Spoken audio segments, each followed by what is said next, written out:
Hello, I'm Terence Baker, reporter Europe for Hotel News Now. I'm here with a couple of my colleagues from Hotel News Now, and we're reporting on the end of the first day of a hotel data conference here in Nashville.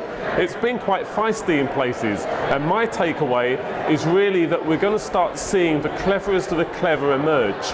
We're seeing a lot of feisty talk about capex spend, hotel loyalty pushes, the push back against the OTAs, and really I think it's all going to come into a head. No one's worried quite yet about RevPAR or ADR or growth, but it's going to come. So I'm going to ask my colleagues what their take are. Jeff, our executive editor, Jeff Higley. You know, Terry, I play off the same thing. We could have talked, and there was a thread of uncertainty throughout every session today. The industry is still not sure where it is. Is it way past the peak? Is it partially past the peak? Is it still at the peak levels? With corporate profits down, the business travel is going to slow down. That's obviously going to affect the hotel industry. You've still got the OTA question. You've got the big elephant in the room. What is Airbnb doing?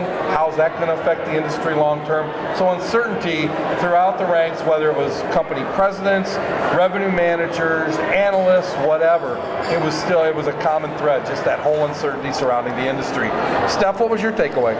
I think that element of looking where business versus leisure travel is going to be something that comes to a head in the next year or so. Adam Sachs from Tourism Economics brought up a really great point about how over the next 12 months, leisure travel is going to be driving RevPAR as corporate spending drops off and that business travel scales back a little bit. And where we may see that play out, I think, is in some supply.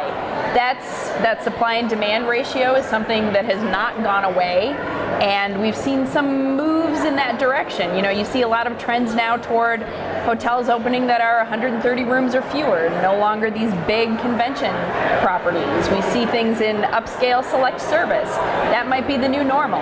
You know, Steph, we should mention that the STR Forecast today, President Amanda Height was talking about next year it's going to be a switch where supply growth is going to outpace demand growth, and that's the first time that's happened in recent memory. So that adds a little bit of a layer of complexity to the whole situation. And then you have cities like Austin, where during one of the panels they were talking about 81% supply growth in the downtown market in Austin.